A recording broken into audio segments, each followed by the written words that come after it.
couldn't hit the front side of the car.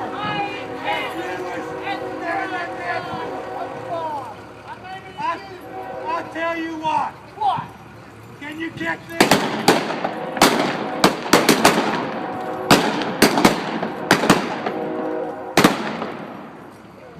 Stay down!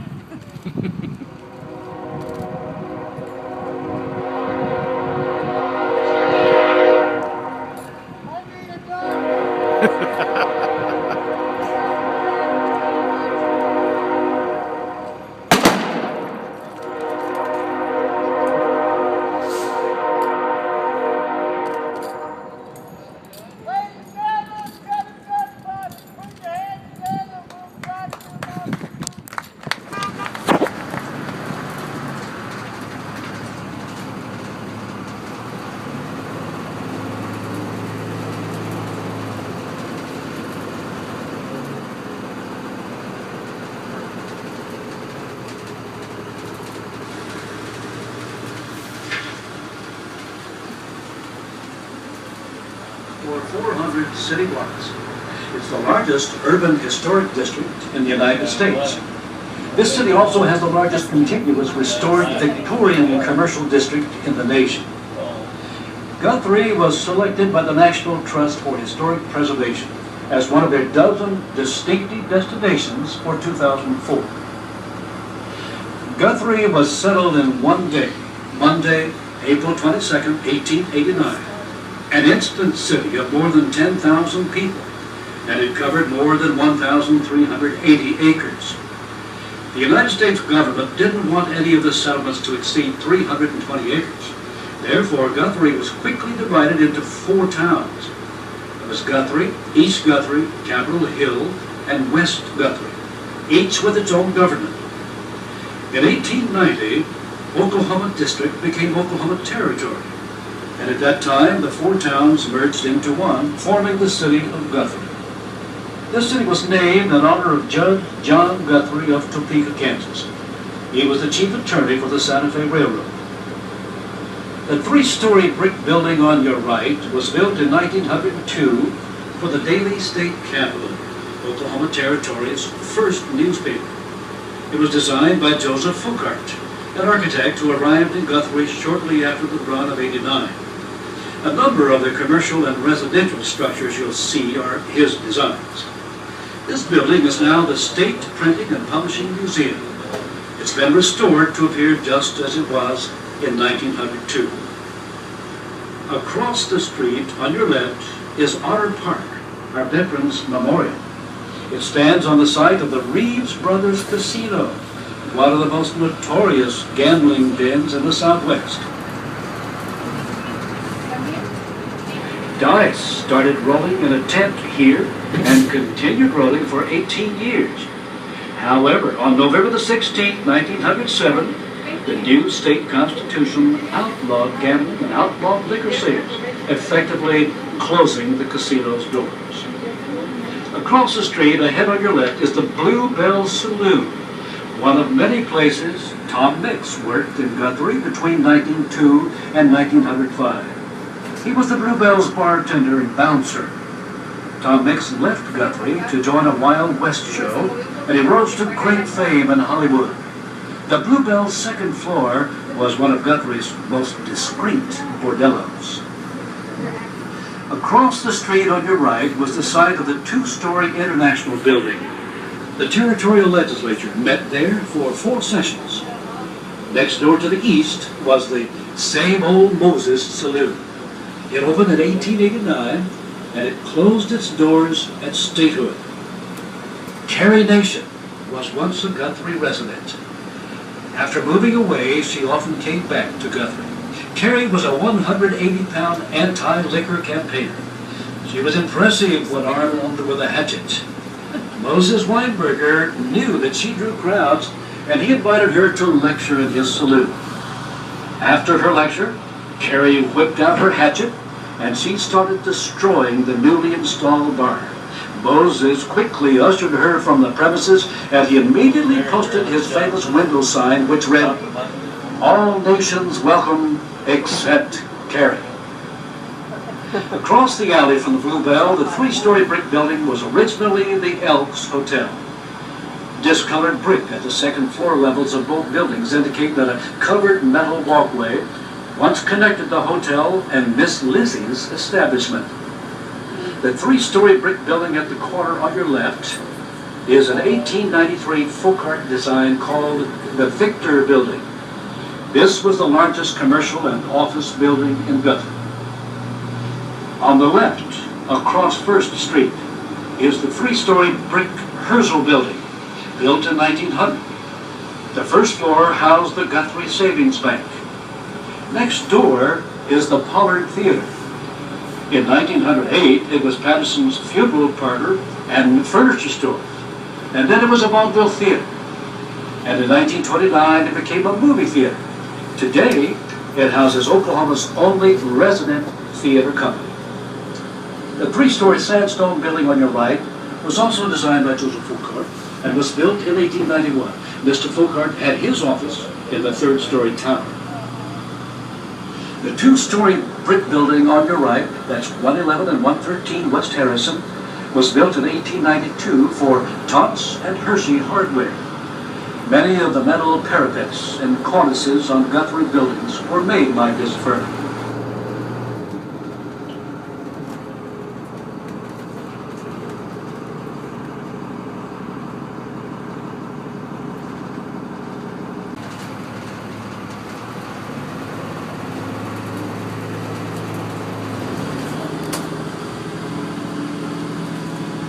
The two-story sandstone and brick building on your left at the end of the block is believed to have been designed by Folkart. This handsome Romanesque style structure was built in 1890. The main floor was occupied by the Bank of Indian Territory.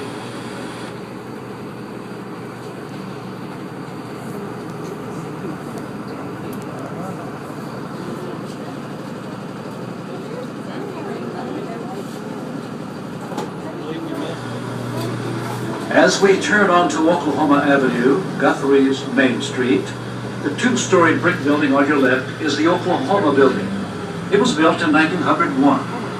The Logan County Bank was on the first floor, and territorial government offices were on the second floor. A number of scenes from the movie Rain Man were filmed in and around this building. The twin two-story sandstone Romanesque-style buildings on your left were built in 1890. The west half was occupied by the National Bank of Guthrie. The east half was occupied by Milliken tobacconists.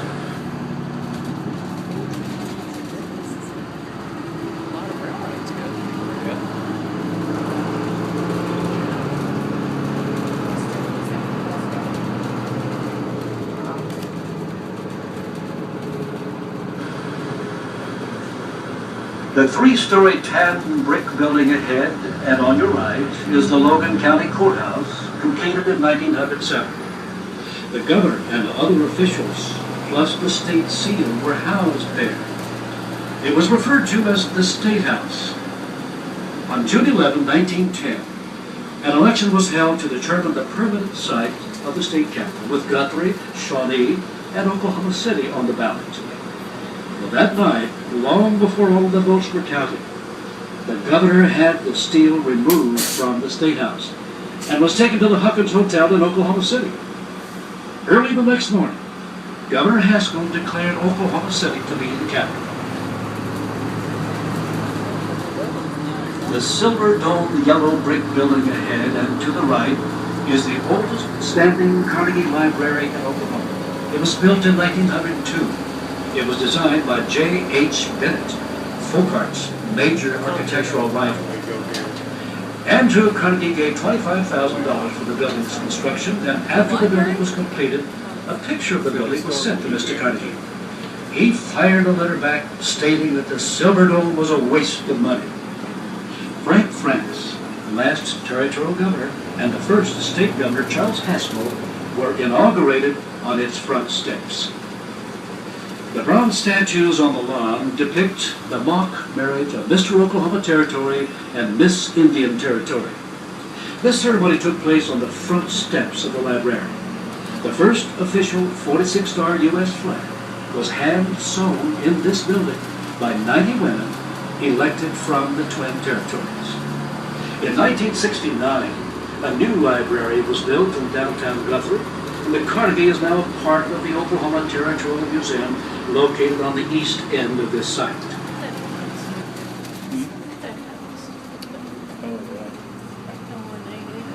Gordon Beerer Jr.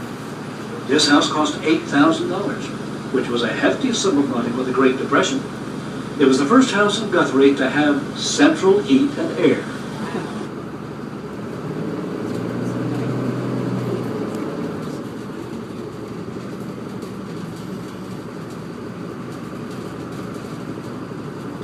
Next door at 810 East Cleveland, the 1.5-story frame house was built in 1904 for Charles Martindale, the owner of Southwestern Iron Company, one of Guthrie's largest industries prior to statehood. The 1909 legislature was the first and only legislature to meet there. The capital was moved to Oklahoma City on June 12, 1910. And from 1911 to 1919, Oklahoma Methodist University leased this structure. The school returned to Oklahoma City, and today it's known as Oklahoma City University. In 1919, the Guthrie Scottish Rite Fraternity purchased the property for $1, and the following year, construction began on the temple. The limestone structure was designed by Hawk and Parr. It took 2 years to construct the building, but it took 7 more years to finish the interior. When decoration was completed in 1929, the total cost was over $2.5 million. This structure. There was an article came out about 6 months or so ago that said that to replace this building now would cost $90 million.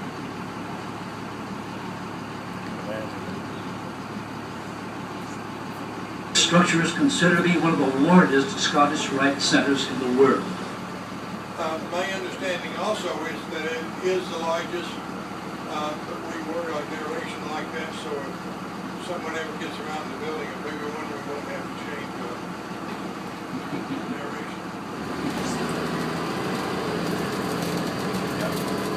That's template.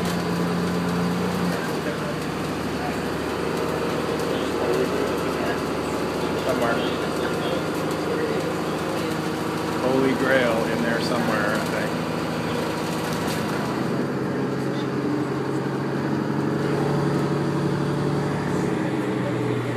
We are now on North Drexel. This street was named in honor of Catherine Drexel, a Philadelphia philanthropist who contributed generously to St. Joseph's Academy and Convent, which was located west of Guthrie. Guthrie was the first city in Oklahoma Territory to have an electric plant, a gas plant, waterworks, telephone exchanges, ice plant, fire department, a chartered national bank, chamber of commerce, and a country club, to name just a few of the firsts. Straight ahead at the corner of Warner and Drexel is the entrance to Highland Park, which was established in 1890. This is Guthrie's largest park, covering 43 acres. Here you'll find picnic facilities, paved walking trails, a public swimming pool, a fishing pond, tennis courts, and an activity center. Guthrie's other major public park is located a little more than 1/2 miles south of downtown on Division Street. Mineral Wells Park, originally called Highland Park, was established in 1890. The brick Gothic revival structure on your left is St. Mary's Catholic Church, which was built in 1921. The stained glass windows in this church are magnificent. The original church, also Gothic revival, but a frame construction, was built on the corner. That structure was the Roman Catholic Cathedral of Oklahoma Territory. The 2-story frame prairie-style house on your left at 417 North Elm was built in 1914 for John Beeland, a partner in the Arkansas Lumber Company in Guthrie. He died before the house was completed, but his widow and his children moved into the house, and it remained in the family until 1971. Original cost of this house was $5,000.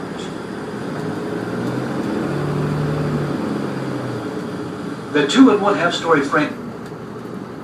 Mrs. Smith in a moment.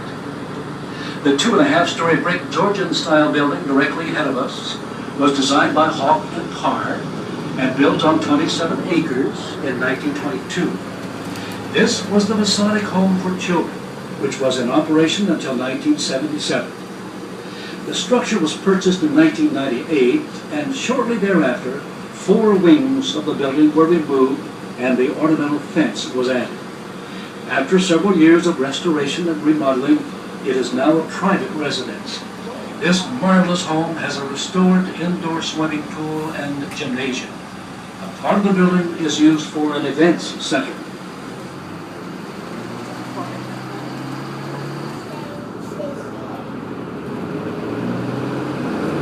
The 1-story frame house on your right. That looks like a one-story house. No. 212 East Mansard, built in the 1890s, is called a shotgun house. This simple, narrow house is constructed 1 room wide and 2 or 3 rooms deep without any hallways.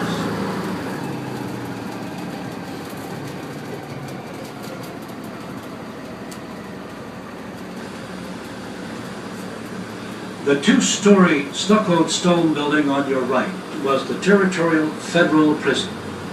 It was financed by private investors in 1892 and leased to the government. Bill Doolan and 16 other dangerous men escaped from there in 1896. The jail closed around 1907, and for years this structure was a Nazarene church.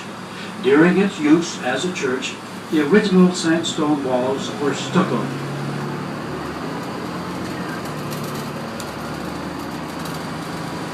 The viaduct, which crosses the railroad track and Cottonwood Creek, was built in 1936. The creek was the division between Guthrie and West Guthrie. Yeah. During the territorial period, there was a boat dock to the right and below this bridge. It served a small paddle-wheel steamboat which took passengers to White City Beach. This beach was located 2.5 miles north where the Cottonwood Creek flows into the Cimarron River. We are now crossing the floodplain of Cottonwood Creek. At one time, this was a thriving commercial district.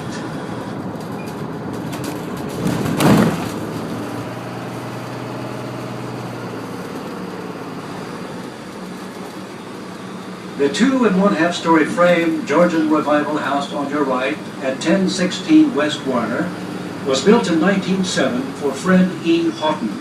Mr. Houghton owned cotton gins and general stores throughout the county. He was also a partner in a Willys Overland Automobile Agency in Guthrie.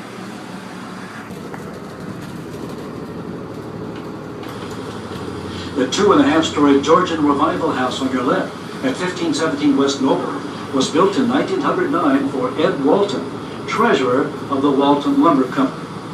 The house was purchased in 1926 by Frank Durr, General Secretary of the Guthrie Scottish Rite Consistory. Durr's father-in-law, Chris Madsen, lived with the Durrs. Chris Madsen was a U.S. Marshal who played an important role in ridding the territory of outlaws back in the 1890s. The 1-story frame Queen Anne-style house on your left at 1521 West Noble was built around 1902 for Clyde Walton. Territory, a safe place to live. We are nearing the area where everything began in Guthrie in 1889. Many pioneers during the run of 1889 arrived here by train. The northern starting line for horseback and wagon was about 20 miles north of here at Orlando. Trains came from Arkansas City, Kansas. It was all timed so that everybody arrived at the same time. Around 100,000 people made the run of 1889, and they settled in what is now the 6 central counties of Oklahoma. A number of men entered the Oklahoma district prior to the run. They staked out land before the arrival of the settlers. These men were called suitors, and many of them were ultimately disciplined in civil courts. After we cross the 5th Street Bridge, we'll be in an area where United States Army troops were encamped. They were stationed here to keep the peace.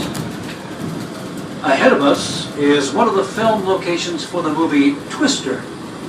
Tornado-like winds, generated by jet engines, blew apart the motel, blew apart the drive-in theater and the auto repair shop sets. Other movies filmed in Guthrie include Moonbeam Rider, Rain Man, My Heroes Have Always Been Cowboys, and The Bloody Barkers. On your right was the site of the original Santa Fe Depot, which was built in March of 1887. The railroad's official name of this water stop was Deer Creek, but by late March, the name was changed to Guthrie. And just ahead on your right is the Santa Fe Depot, built in 1902. This station was used by several railroads, and it served up to 40 passenger trains a day. The depot had 2 waiting rooms and a Harvey House restaurant. The second floor of the depot was a dormitory for the Harvey House waitresses. This structure was restored in the late 1990s. Up the hill and to your right, you can see the old fire station hose tower. This multi-storied red and silver-colored tower was used to drain and dry cotton canvas fire hoses. This hose tower is one of the few left in Oklahoma.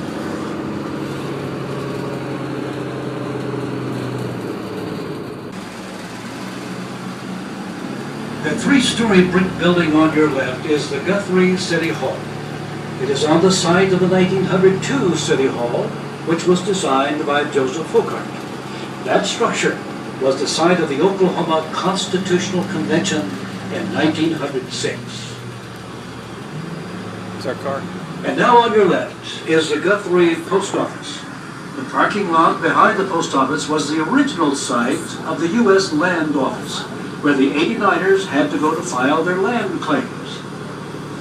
The 2-story sandstone building on your right was designed by Joseph Folkart in 1890 for H.C. Bonfils, a realtor and a con man.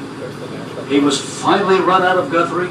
He went to Denver and was a co-founder of the Denver Post newspaper. Across the street, the 2-story brick building to your left is the DeFord building, designed by Joseph Folkart and built in 1891. The Territorial Supreme Court convened on the basement level. The second floor of the 2-story brick building on your right, just beyond the old fire station, was the office of Edward P. McCabe. He was a black man, and he was the founder of Langston, Oklahoma, secretary of the Territorial Legislature in 1890, and he served as Logan County's first treasurer.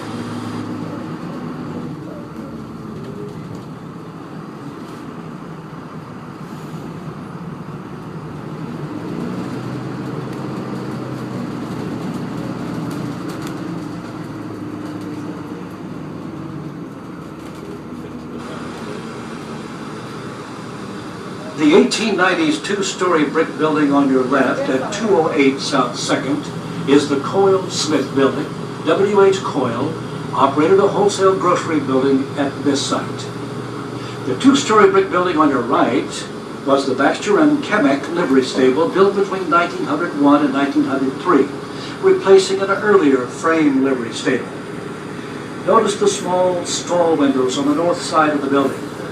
In 1926, this building was converted to the new Macedonian Baptist Church. It remained a church until the early 1950s. The 1910 2-story brick building on your left at 222 South 2nd was the site of William Pinkard and Company Meat Market. Pinkard, a black man, was one of the leading businessmen according to the 1910 Industrial and Commercial Review.